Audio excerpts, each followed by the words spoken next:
Goody guys, pauwi na tayo. Galing Pioneer Church.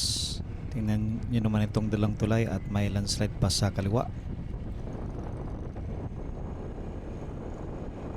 Tirik ang araw pero maraming mga kulapan. Umuwi tayo ng maga kasi doon sa bukid may nagbabadyang malakas na ulan dahil maulap. Baka tataas ang tubig ng ilog. Hindi tayo makamove forward.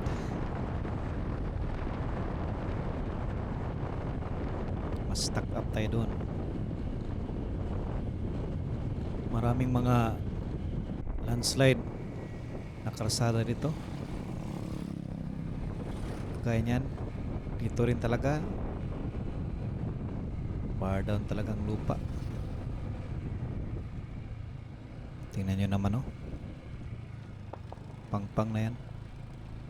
Dahil yan sa Easterlis, walang tigil ang ulan nung nakarang linggo. Bumaha yung Asunsyon. Dito rin may portion din sa laak na ang daan ay natangi talaga ng tubig baha at hindi na madaanan.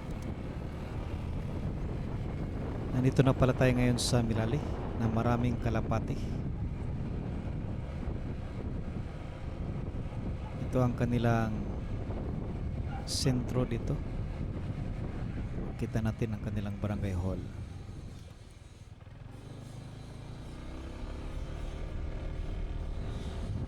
Marami na ring mga paninda sa gilid ng daanan. Meron na ring itinatayong bagong establishmento. Dito ay maganda ang panahon kahit tirik ang araw.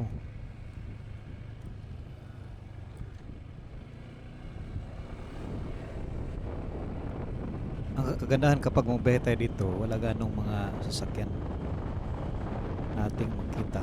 Bukid kasi.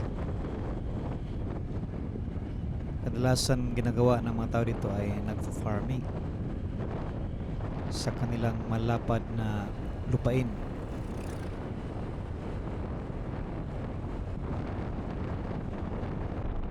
Sunday ngayon, Sunday afternoon, yung mga tao ay kagagaling lang na nagsimba. Yung iba hindi nagsimba. Ano kayang nangyari dito sa may bandang tulay? Bakit kaya maraming tao? May patay kaya dito? Hindi naman pista. May maraming mga sasakyan na nagparada sa gilid. Ano kaya? Wala naman tayong makitang forlorn. Family reunion? Bakit kaya maraming tao? Move forward tayo guys. Tingnan yung kanyang motor. Hindi siya mababasa niyan dahil may depensa sa ulan. Maraming mga pinilad na Cupra. Kailangan magsimba tayo every Sunday. Kasi ang pagsimba, yan ang pagpakita natin ng pagmamahal natin sa Panginoon. Na inuna natin siya the first day of the week. Binigay niya ang lahat sa atin. Kaya magbigay rin tayo ng panahon sa pagpasalamat natin sa Kanya. Oh, ano bang nangyari rito? May tao na natutulog? Bakit kaya siya natutulog? Lasing ba o inaantok? Bakit kaya sa gilid ng daan? Parang lasing yun. Doon pa sa gilid ng daan.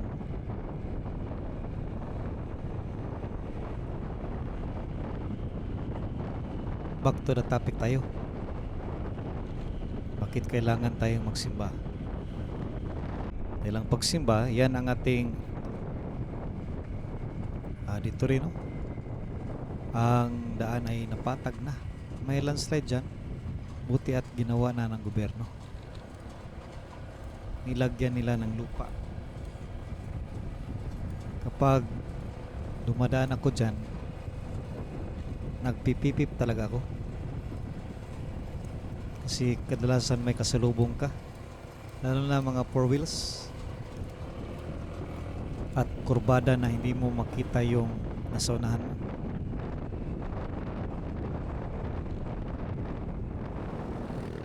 Bakit importante ang pagsamba natin sa Panginoon?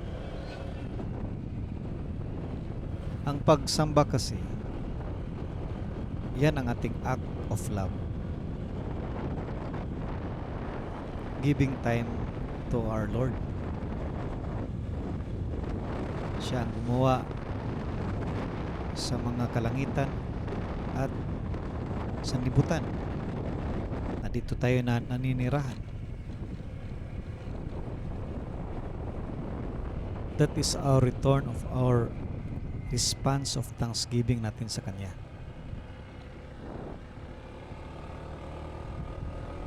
Sa pagsamba tayo ay nag-aawit, nakikinig ng salita ng Panginoon to remind us sa ating pamumuhay na para sa atin kapag tayo ay Kanyang mga anak.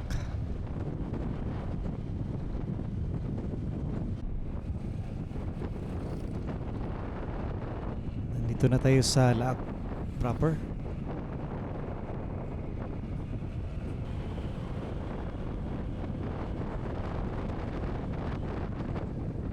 Tingnan nyo naman, pinalapad nila ang kanilang daan dito.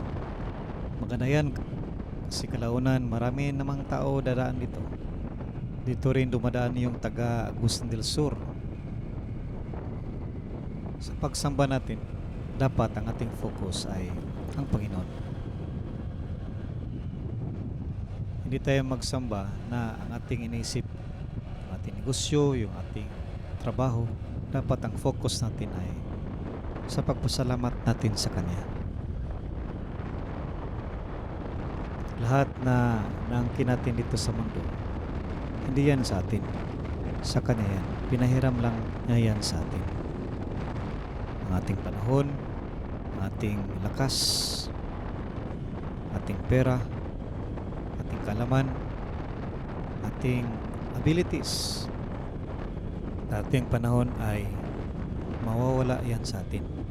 Pero dapat, before yan mawala, nabalik natin sa Kanya.